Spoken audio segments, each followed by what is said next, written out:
So this right here is Terry Cooley, the man who reportedly worked side by side with Beyonce for over 20 years as a stage manager, going all the way back to the Destiny's Child era. He wasn't just some random crew member either. He was said to be one of the key people behind the scenes, helping bring those massive tours and big stage moments to life. But now things have taken a sharp turn. His daughter, Mary Cooley, stepped forward, claiming her father was unfairly fired after he struggled to keep up with the workload during the Dubai show. She says he had been dealing with injuries from years earlier, and when he couldn't perform at full capacity, he was let go. Now she's online asking people to tag Beyonce and bring attention to her dad's situation because, according to her, he needs help covering medical bills and other expenses.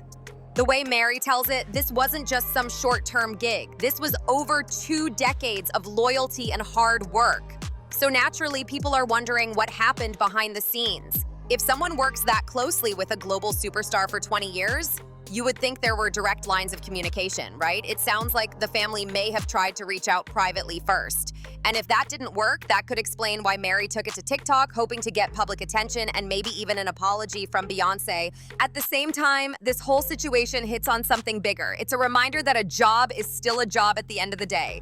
No matter how glamorous it looks from the outside, business can turn cold real quick. Companies and teams move forward even when personal struggles are involved. That's not just the entertainment world either, that's everyday life for a lot of people. Now let's break down why the family says they want an apology and whether Beyonce has any ethical responsibility here.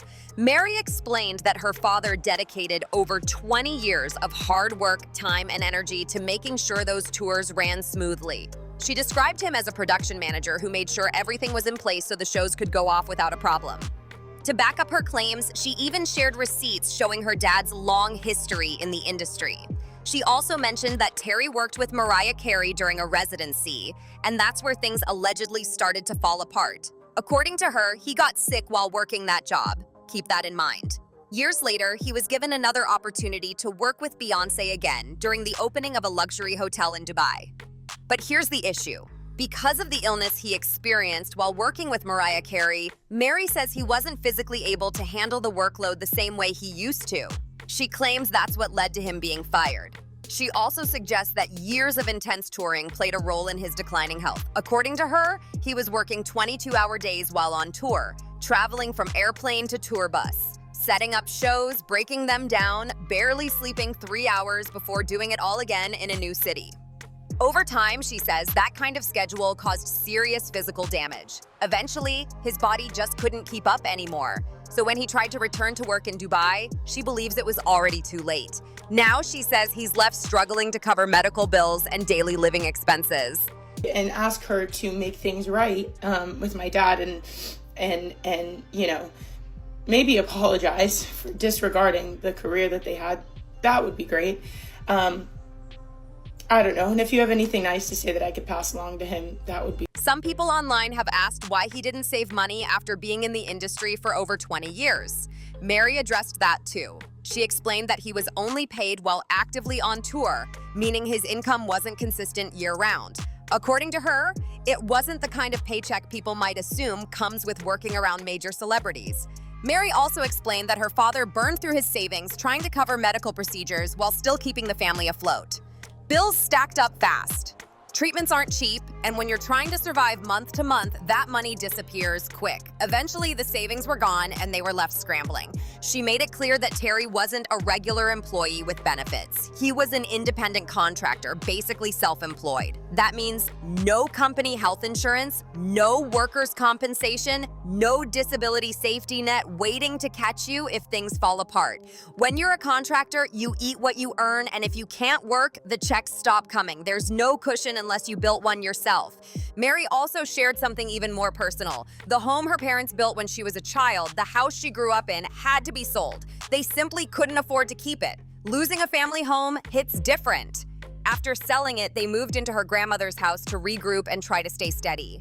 But then another disaster hit. Less than a year later, a hurricane flooded the grandmother's home with about 5 feet of water. 5 feet! That wiped out stability all over again. The grandmother moved in with Mary's aunt, and her parents were displaced once more.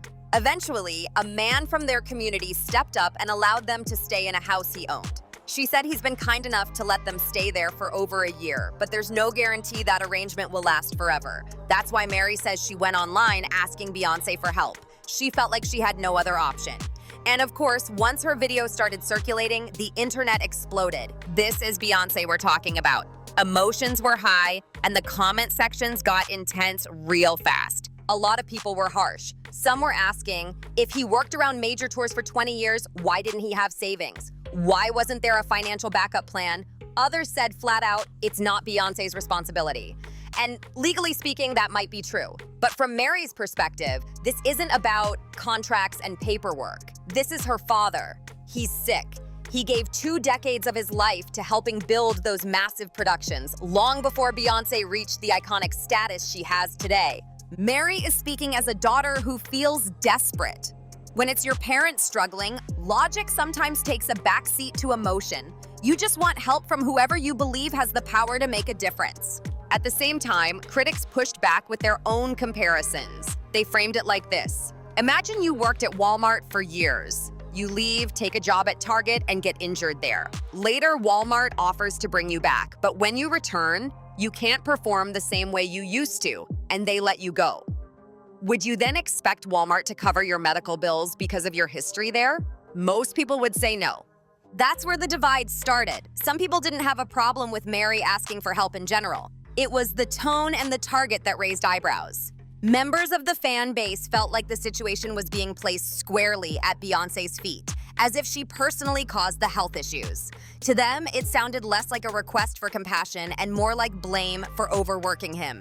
And that's where this story gets complicated. On one side, you have a daughter trying to save her father. On the other, you have people arguing about personal responsibility, business boundaries, and what anyone truly owes after a working relationship ends. The way Mary framed it made some people feel like she was saying her father is in this position because of Beyonce. That's what rubbed a lot of fans the wrong way. It came off like the blame was being aimed in one direction. And what really stood out to supporters was that she barely mentioned Mariah Carey, even though she said her dad got sick while working that job. There's no viral video of her publicly asking Mariah for financial help, no big call out, nothing like that. Then things escalated when Mary said Beyonce should apologize to her dad. That's when the backlash really heated up. People started asking, did they try to handle this privately first? Did they reach out to the team behind the scenes and get turned down? Because if Beyonce had no idea what was going on, why demand a public apology? Those questions made the situation even messier. Legally speaking, Beyonce is not obligated to help. That's just facts. A contract can end if performance expectations aren't met. Some critics were blunt about it too. They said Terry should figure something else out and stop putting this on Beyonce. A few even suggested he could turn his decades of experience into something new. After working major tours and big productions, he has serious industry knowledge. Why not create a course, host seminars, consult on stage design, or teach upcoming production crews how the game works? Others pointed out that there are reportedly 3 adults in the family. Mary and her brother appear old enough to work and help support their father. So critics argued, why make this a public campaign focused on one superstar instead of finding multiple streams of income? That perspective gained traction online fast. But on the flip side, there are people who feel differently. They believe that if Beyonce and her team truly wanted to help, they could have found a way. Mary claimed her dad was let go because he couldn't move as quickly as he once did. And while that may be true from a performance standpoint, supporters argue there might have been alternative roles available. Maybe a seated position, maybe something behind the scenes like stage planning or creative coordination, something that didn't require nonstop physical movement. Instead, the decision was reportedly to end the contract. And to some observers, that feels cold, especially after 20 years of loyalty. Then you have critics who go even further, claiming Beyonce has a reputation for being guarded and not always extending help. That's their opinion, of course, but it adds more heat to the conversation. And yes, some people even dragged Matthew Knowles into the chatter, joking that he probably understands what it feels like to be cut off. The internet always finds a way to stir the pot. At the end of the day, this is complicated. On paper, Beyonce had the legal right to end a contract if the job requirements weren't being met. Business is business. But once you step away from the legal side and look at the human side, that's where the debate gets real. This is a man who reportedly gave over 2 decades of his life to helping build massive tours and unforgettable performances. He invested time, energy, and heart into that career. So now the question people are debating is simple but heavy. Even if she isn't legally required, does she have an ethical responsibility to help someone who stood by her for so long? So here's where this whole situation really lands. It's not just about contracts, paperwork, or who signed what. It's about loyalty, perception, and the emotional weight of 20 years spent grinding behind the scenes. When someone gives that much time to a career that helped build a global empire, people naturally expect some level of grace at the end of the road. At the same time, fame doesn't cancel business rules. Big stars operate like corporations. There are teams, lawyers, budgets, and expectations. If someone can't physically perform the job the way it needs to be done, decisions get made fast. Cold? Maybe. Illegal? Not necessarily. And that's the uncomfortable truth a lot of people don't like to sit with. Mary is speaking from pain. That's clear. When it's your father struggling with health issues, losing homes, and trying to survive day by day, logic feels secondary. You're thinking with your heart, not a contract handbook. She sees a woman her dad helped support for decades who now has massive wealth and influence. From her point of view, asking for help might feel justified. But from the other side, Beyonce is not just a person. She's a brand, a machine, a business empire. If she helps one former contractor publicly, what happens next? Does that open the door for others to step forward with their own stories and needs? That's the kind of ripple effect powerful people have to think about. It's bigger than one case, even if this case feels deeply personal. Then there's the accountability conversation. Touring is intense, the hours are brutal, the travel is non-stop. But adults make choices about the jobs they accept and how long they stay in them. The entertainment industry is known for pushing limits. It's fast money, high pressure, high reward. Some thrive in it, others burn out. That doesn't automatically mean someone is at fault. What really makes this messy is the public angle. Once you take something to social media, it becomes a spectacle. It stops being a private plea and turns into a debate for millions of strangers. Now fans are defending, critics are dissecting, and everyone has an opinion. And opinions online come quick and loud. There's also an ethical layer that can't be ignored. If someone truly played a major role in building those massive productions for over 20 years, some people believe compassion should kick in. Not because of legal duty, but because of humanity. A quiet gesture, a private check, a behind-the-scenes solution. No headlines needed. But we also don't know what conversations may have already happened privately. The public rarely sees the full picture. There could have been talks, offers, or reasons that never made it to TikTok. And that's important to remember before drawing hard lines.